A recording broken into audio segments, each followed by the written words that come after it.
नमस्कार, आप देख रहे हैं स्मार्ट ट्यूब नेटवर्क। साथियों, आज हमारे साथ मौजूद हैं डॉक्टर रामकेश मीना, जो करौली गवर्नमेंट हॉस्पिटल में कार्यरत है एवं सामाजिक कार्यों में भी अच्छी भागीदारी निभाते हैं डॉक्टर रामकेश मीना। तो आज हम तमाम बातों को लेकर चर्चा करेंगे, जैसे स्वास्थ्य, सामाजिक सुधार, नशा मुक्त, स्वास्थ्य सुविधाओं में परिवर्तन आदि बातों को लेकर आज हम चर्चा करना चाहेंगे डॉक्टर रामकेश मीना जी से।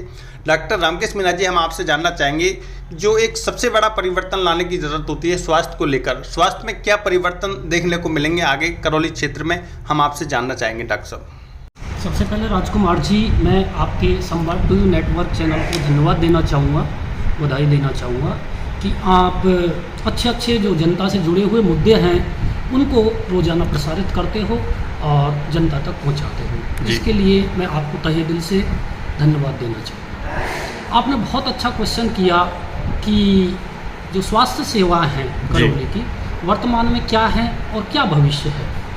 तो निश्चित रूप से हमें खुशी है और मैं जनता को ये बताना चाहूँगा कि करौली में राज्य सरकार और केंद्र सरकार की तरफ से एक बहुत बड़ी जो स्वास्थ्य के क्षेत्र में एक बदलाव आने वाला है। जो हमारे यहाँ मेडिकल कॉलेज शुरू हो गया बनना, बहुत तेज़ गति से उसकी बिल्डिंग बन रही है।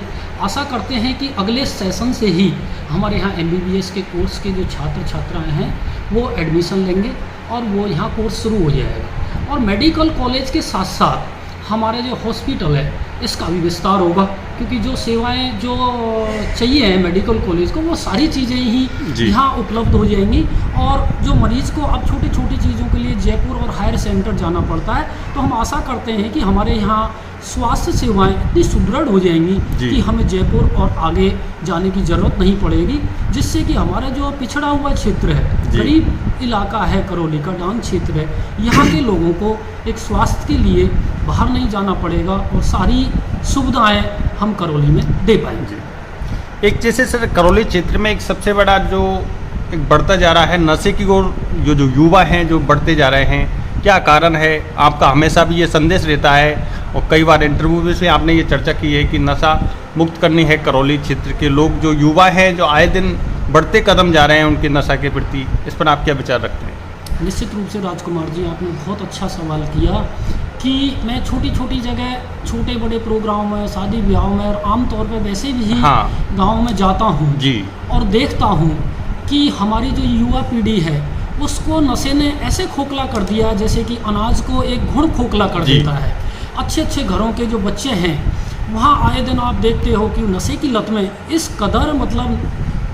कदर डूब चुके हैं कि आए दिन या तो आत्महत्या करने को मजबूर हो जाते हैं या अपराध की दुनिया में चले जाते हैं। वो विभिन्न प्रकार के अपराध करते हैं क्योंकि उनको नशा पूरा करने के लिए वो पहले अपराध घर में करते हैं, घर में चोरियां करते हैं, पड़ोस में करते हैं। एवं ये हो जाता है कि इस तरह की लत लग गई है कि वो नौजवान है वो हत्या तक करने को मजबूर हो जाते हैं। और गांव में ये बहुत तेज़ गति से बढ़ रहा है, जो बहुत ही शोचनीय बात है।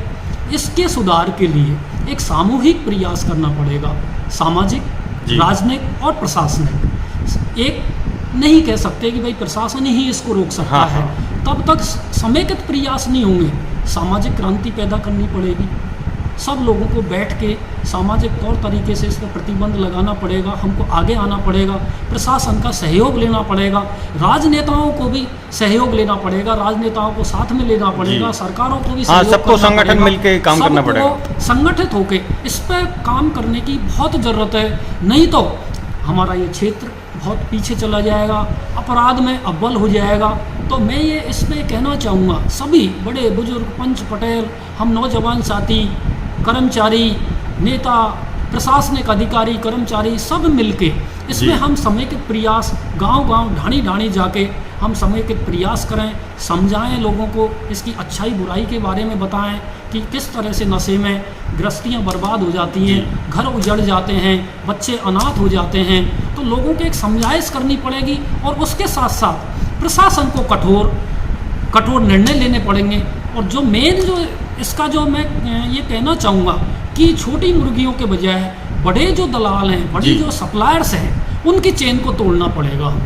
कहीं न कहीं उनको राजनीतिक या प्रशासनिक जो संरक्षण कई जगह जैसे बड़े सप्लायर हैं हाँ, बहुत हाँ। बड़े, उनको जो मिले हुए हैं उनको तोड़ना पड़ेगा। सामाजिक, राजनीतिक और प्रशासनिक स्तर पर बड़े कठोर निर्णय लेने पड़ेंगे। बड़े बड़े जो सप्लायर्स हैं गाँव में आजकल क्या होता है, एक को लत लग गई और वो क्या करता है कि मेरी लत पूरा करने के लिए मैं सप्लायर बन जाता हूँ, वो सप्लायर के बड़े सप्लायर से लेता है। तो ये चेन इस तरह से जुड़ी हुई है कि एक दूसरे से जुड़ी हुई है और वो फिर नए नए ग्राहक ढूंढते हैं, कैसे हमारा ग्रुप बड़ा बने, कैसे हमारी सप्लाई ज़्यादा हो, एक चेन। तो मैं ये इसमें यही कहना चाहूँगा कि हम सब मिलके इस चेन को तोड़ें जी। इस सप्लायर को ढूंढें, जो मेन सप्लायर है वहाँ से चले नीचे तक। जब आपने नीचे के 3-4 लोग पकड़ लिए जो पी रहे हैं और वो तो 2 दिन जेल में रखे, 4 दिन बाद आपने भेज दिए, कुछ नहीं होगा।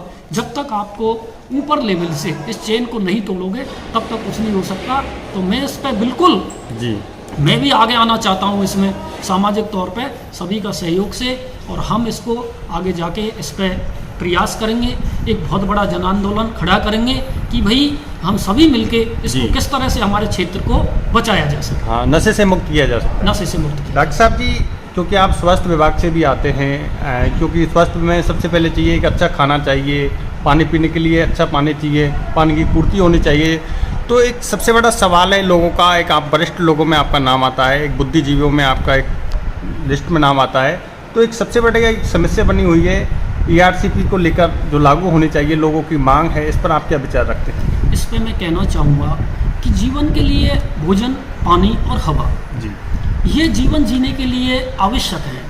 और आप ये देख रहे हो कि हमारे इन पूर्वी राजस्थान का जो हिस्सा है, विशेष तौर से करौली है, सवाई माधोपुर है, दौसा है, धौलपुर है और आगे के जो सब जिले हैं, इनमें पानी की भयंकर समस्या उत्पन्न हो गई है। जो अंडरग्राउंड वाटर है ऊपर का बिल्कुल ख़त्म हो चुका है। नीचे हजार फीट पे लोग पानी निकालते हैं, वो भी पानी यदि निकलता है तो इस तरह का निकलता है कि वो पीने योग्य नहीं है, खेती के योग्य नहीं है जी। तो मैं इस पर कहना चाहूँगा कि हम सबको, चाहे वो कोई भी समाज हो जी, चाहे कोई भी वर्ग हो, व्यापारी वर्ग हो, किसान वर्ग हो, अधिकारी कर्मचारी हो, पानी सबके लिए चाहिए जी। बिल्कुल। और जब तक इस क्षेत्र को पानी नहीं आएगा, जब तक हमारा क्षेत्र संपन्न नहीं हो सकता। आप ये देख रहे हो हमारे पास ज़मीन है जी, सब कुछ है, लेकिन हमारे लोग गांव के गांव अपने धंधे पानी के लिए पलायन कर गए। और आने वाला समय यदि ऐसा ही चलता रहा तो बहुत भयंकर स्थिति उत्पन्न हो जाएगी, हम पलायन करने को मजबूर हो जाएंगे। क्यों? जब पीने का पानी ही नहीं मिलेगा, खेती तो दूर की बात है, जब पीने का पानी नहीं मिलेगा तो लोग क्या नहीं करेंगे। तो मैं ये कहना चाहता हूँ सर्व समाज के लोगों से जी, और सर्व समाज के लोग हमारे कुछ क्रांतिकारी भाई इस पे कर भी रहे हैं काम, उनके लिए मैं तहे दिल से धन्यवाद देना चाहूँगा, उनको बधाई कहीं ना कहीं जैसे सरकारों में भी, जैसे केंद्र सरकार और राजस्थान सरकारों में एक राजनीति नज़र आती है आपस में। उधर जैसे जो कांग्रेस सरकार है उन पर निशाना साधती है केंद्र सरकार पर, केंद्र सरकार है कांग्रेस पर साधती है। तो इन सारी सरकारों को मिलकर क्या डिसीजन लेना चाहिए, जो आपकी क्या राय है? मेरा व्यक्तिगत राय ये है कि इसमें किसी भी प्रकार की राजनीति नहीं होनी चाहिए जी, क्योंकि जीवन का सवाल है ये जनता कोई राजनीति का मुद्दा नहीं है जी, और ना ही पब्लिक की, और मेरी व्यक्तिगत राय है ना ही हमारे किसी सरकार या पार्टी से लड़ाई नहीं है जी। ये सर्व समाज एक जीवन का सवाल है जी। तो मैं तो यहाँ अनुरोध करना चाहूँगा, दोनों ही सरकारों से आग्रह करना चाहूँगा, सर्व समाज, सर्व जनता की ओर से, जन जन की ओर से, कि भाई जो काम राज्य सरकार का है वो राज्य सरकार करे।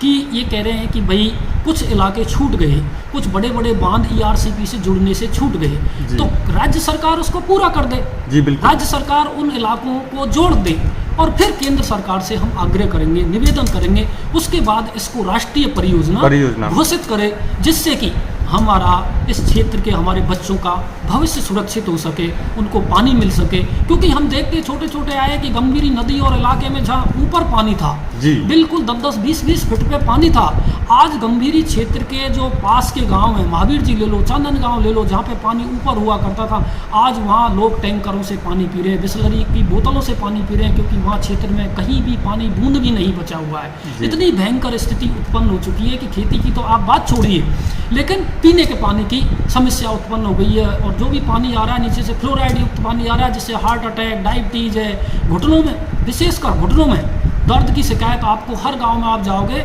जो 40 से ऊपर जो लोग हैं उनके सबके घुटनों में दर्द है और हार्ट अटैक की समस्याएं बढ़ गई है। उसका मेन कारण ये है कि हम शुद्ध पानी नहीं पी पा रहे हैं या शुद्ध पानी की सप्लाई हम दे नहीं पा रहे हैं, क्योंकि क्षेत्र में पानी है ही नहीं है। जी, आप जैसे क्षेत्र में जाते हैं, करौली क्षेत्र के जो लोगों से मिलते हैं, गरीब वर्ग के लोगों से भी आप मुलाकात करते हैं, तो पानी की जो समस्या को लेकर उनके मन की बात क्या निकल कर आती है साहब?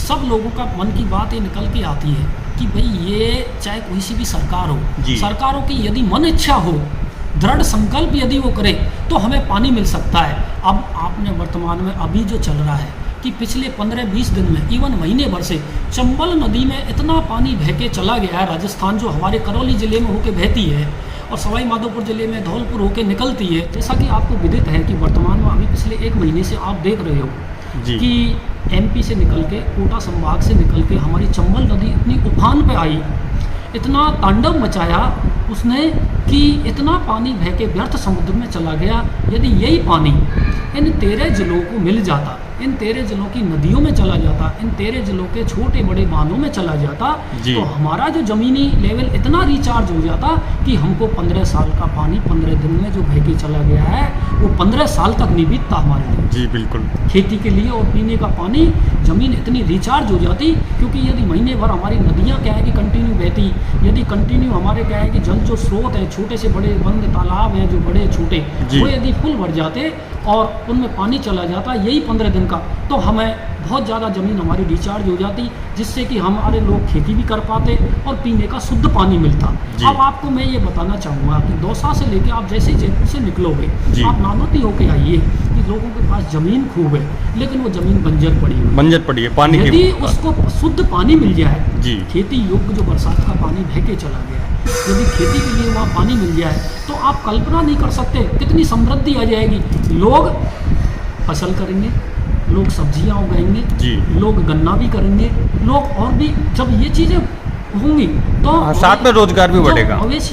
मवेशियों को चारा मिलेगा तो कितने लोग अपनी प्रोसेसिंग यूनिट लगा लेंगे, कोई डेयरी लगा लेगा, कोई भैंस बांध के क्या है कि अपना आजीविका पालन कर लेगा, कोई अपनी ज़मीन को जैसे दूसरे को भी देगा तो मजदूरी भी मिलेगी, किसी को किसी मतलब बेरोजगार नहीं रहेगा। तो छोटी छोटी जैसा जिसका कोई योग्यता है, एक किसान है अपना खेती में काम कर लेगा, मजदूर है वो खेती में काम कर लेगा, दूध का काम है वो दूध का काम कर लेगा, यदि किसी को प्रोसेसिंग यूनिट लगानी है, कोई को भाई ये सॉस टमाटो सॉस की यूनिट लगानी है, टमाटर यदि उपलब्ध होगा तो टमाटर सॉस की यूनिट लगा लेगा, यदि सरसों पैदा होगी तो वो क्या तेल मिल लगा लेगा, यदि गन्ना उत्पन्न होगा तो शुगर मिल लगा लेगा। तो आप इसको कल्पना कीजिए कि लोगों को कितना रोजगार मिलेगा। जैसा शिक्षित आदमी है, जो जिसका मन है उस हिसाब से अपना रोजगार वो स्थापित कर सकता है, बशर्ते कि हमें पानी मिल जाए। इसको आप इसलिए मैं कह रहा हूँ, ये आप इससे मत जोड़िए कि भाई राजनीति से बिल्कुल मत जोड़िए, इसको लोगों के जीवन से जोड़िए, क्योंकि ये जीवन है, जीवन का सवाल है। क्योंकि इस अगर पानी मिल जाएगा तो निश्चित रूप से सारी बेरोजगारी भी खत्म होगी। स्वास्थ्य के मामले में भी जब कोई चीज़ अच्छी चीज़ मिल जाएगी तो पौष्टिक आहार भी मिलेगा लोगों को, तो लोग कम बीमार पड़ेंगे निश्चित रूप से। दूध मिलेगा, पनीर मिलेगा, शुद्ध है सारी चीज़ें मिलेंगी, दही मिलेगा लोगों को। और जब पानी नहीं होगा तो ना तो आदमी के पास खेती होगी, ना आदमी मवेशी रखेगा, तो दूध की भी क्या किल्लत उत्पन्न हो जाएगी। नहीं, चंद्रभान का एक सवाल है आपके लिए कि डॉक्टर साहब 36 कौम के लोगों को हमेशा चाहते हैं, कभी जातिवाद नहीं किया, 36 कौम के लोगों में जाते हैं और जो उनकी धरातल पर जो समस्या है, क्योंकि डॉक्टर साहब धरातल पर जाते हैं, उनकी समस्या को जानते हैं, तो हमेशा ये अच्छी बात करते हैं।